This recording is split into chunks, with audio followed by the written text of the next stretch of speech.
al-Abbas dikukuhkan sebagai khalifah pada tahun 750 Masehi. Pengukuhan itu terjadi setelah ia berhasil memimpin dan memenangkan perlawanan terhadap Daulah Bani Umayyah yang berkuasa pada saat itu. Bani Abbasiyah melakukan perlawanan karena menilai para penguasa Bani Umayyah telah berbuat sewenang-wenang terhadap sekelompok-kelompok yang berseberangan, khususnya pada pengikut Syiah. Selain itu, Bani Abbas berpikir bahwa mereka lebih berhak menjadi pemimpin umat Islam karena kedekatannya dengan garis keturunan dari Nabi Muhammad SAW. Namun, masa kepemimpinan Abu al-Abbas tidak bertahan lama. 5 tahun setelah menjadi khalifah, Abu al-Abbas meninggal dunia pada usia 33 tahun 754 Masehi. Abu al-Abbas meninggal karena penyakit cacar. Tampuk kekuasaan kemudian dipegang oleh Al-Mansur, saudara Abu al-Abbas selanjutnya. Keturunan Al-Mansur inilah yang melanjutkan kekuasaan Daulah Abbasiyah sampai 5 abad berikutnya. Masa keemasan Daulah Abbasiyah terjadi pada era kepemimpinan Harun al-Rasyid. Harun al-Rasyid adalah cucu dari Al-Mansur, putra dari Khalifah Al-Mahdi, penerus Al-Mansur. Harun al-Rasyid adalah khalifah kelima dalam Daulah Abbasiyah. Ia dikukuhkan sebagai khalifah setelah Khalifah Al-Hadi sebelumnya meninggal dunia. Khalifah Al-Hadi adalah kakak dari Harun al-Rasyid yang menjadi khalifah keempat setelah Al-Mahdi. Khalifah Harun al-Rasyid berkuasa selama 23 tahun, yakni dari 786 sampai 809 Masehi. Kekuasaan Daulah Abbasiyah pada masa pemerintahan Harun al-Rasyid membentang sampai perbatasan India di timur. Negeri-negeri timur yang masuk wilayah Abbasiyah di antara lainnya Iran, Afghanistan, Jazirah Arabia Selatan, serta Afrika Utara, kecuali Maroko. Wilayah Abbasiyah juga membentang dari Laut Hitam sampai ke Laut Mediterania, termasuk Pulau Siprus, Rhodes, Kreta, dan Sisilia. Masa keemasan Daulah Abbasiyah masih berlanjut sampai era Al-Ma'mun. Al-Ma'mun adalah putra Harun al-Rasyid. Ia menjadi khalifah yang ketujuh. Al-Ma'mun menjadi khalifah setelah berhasil merebut kekuasaan dari saudaranya sendiri, yaitu Khalifah Al-Amin. Khalifah Al-Amin menjadi penguasa Daulah Abbasiyah setelah Khalifah Harun al-Rasyid meninggal dunia.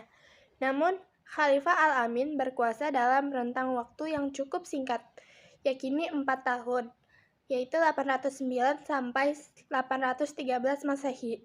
Khalifah Al-Amin tewas dalam suatu pertempuran melawan pasukan Al-Mukmin. Setelah itu,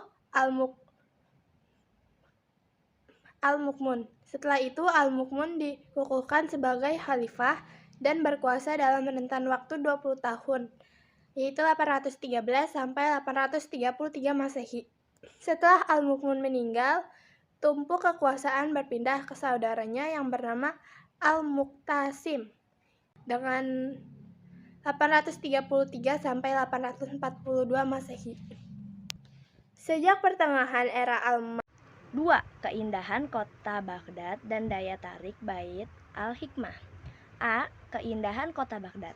Pada awalnya, pusat pemerintahan Bani Abbasiyah terletak di kota Anbar. Di kota ini, Abu al-Abbas membangun istana yang bernama Hashimiyah. Di istana ini, Abu al-Abbas menjalankan pemerintahan Bani Abbasiyah.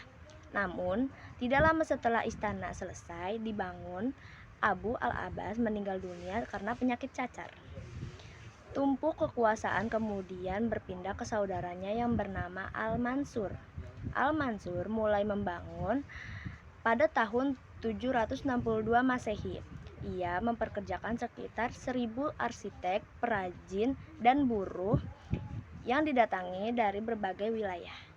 Pembangunan kota Baghdad berhasil diselesaikan dalam waktu 4 tahun. Setelah selesai, Al-Mansur memberikan nama resmi kepada kota Baghdad dengan sebutan Madinat al-Salam, yaitu kota perdamaian. Bidang seni yang berkembang di Baghdad dan berhasil diabadikan dalam catatan tertulis para sejarawan. 1. Seni arsitektur. Peninggalan seni arsitektur banyak ditemukan dari cerita kemegahan kota Baghdad. 2. Seni patung dan lukis. Seni patung dan lukis juga berkembang di masa keemasan Bani Abbasiyah. 3. Seni industri. Seni industri yang berkembang pada masa itu diantaranya permadani dan keramik. 4. Seni kaligrafi. Seni kaligrafi mulai berkembang sejak abad kedua dan ketiga Hijriyah. 5. Seni musik. Seni musik juga berkembang pada masa Daulah Abbasiyah. B. Bait al-Hikmah, pusat ilmu pengetahuan. Salah satu catatan sejarah yang fenomenal pada masa keemasan Daulah Abbasiyah adalah tentang Bait al-Hikmah. Pada awalnya, Bait al-Hikmah didirikan oleh Khalifah Harun al-Rasyid pada awal masa pemerintahannya. Saat itu, Bait al-Hikmah difungsikan sebagai perpustakaan pribadi. Pada masa Khalifah Al-Ma'mun, Bait al-Hikmah diformalkan menjadi lembaga pendidikan tinggi Islam. Lembaga ini merupakan lembaga pendidikan tinggi pertama Islam. Selain sebagai lembaga pendidikan tinggi, Bait al-Hikmah juga berfungsi sebagai biro penerjemah dan perpustakaan. Al-Maghni. Bait al-Hikmah juga menjadi tempat rujukan studi bagi masyarakat internasional. Banyak para pelajar yang berbagai belahan dunia seperti Cina, India, Persia maupun Eropa yang belajar ke Bait al-Hikmah. Mereka dibawa pulang ke rumah masing-masing. Di kemudian hari, ilmu pengetahuan yang didapatkan di Bait al-Hikmah kemudian berkembang di Eropa dan menjadi ilmu pengetahuan yang kalian pelajari di sekolah sekarang ini. Selain Bait al-Hikmah, tradisi keilmuan juga berkembang secara luas. Tradisi keilmuan itu berkembang melalui berbagai perpustakaan pribadi yang banyak dimiliki dan dikembangkan secara mandiri. Bersumber dari tradisi literasi inilah berkembang beragam ilmu pengetahuan, baik ilmu umum seperti kedokteran, matematika, astronomi, kimia, seni, dan lain-lain, maupun ilmu agama seperti ilmu kalam, ilmu fikih, ilmu tafsir, maupun A. Seni pangkal keindahan. Ingatlah kembali kota Baghdad yang telah kalian baca. Kota Baghdad dibangun dengan sentuhan seni yang menyeluruh, mulai dari seni arsitektur, patung, lukis, kaligrafi, sampai seni musik.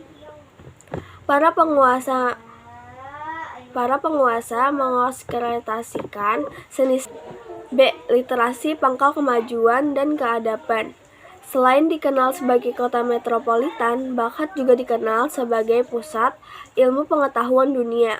Hal ini tidak lain dikarenakan keberadaannya pusat budaya literasi di Bait al-Hikmah yang berfungsi sebagai biro penerjemahan, perpustakaan, dan lembaga tinggi pendidikan Islam. Toleransi pangkal keharmonisan. Masa keemasan era Daulah Abbasiyah tidak hanya berbicara tentang kesuksesan umat Islam.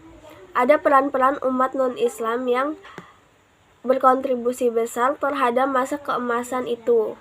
Di antaranya adalah peran para penerjemah yang beragama Kristen, Nestorian maupun kaum Sabi'in. Mereka berperan besar dalam menerjemah buku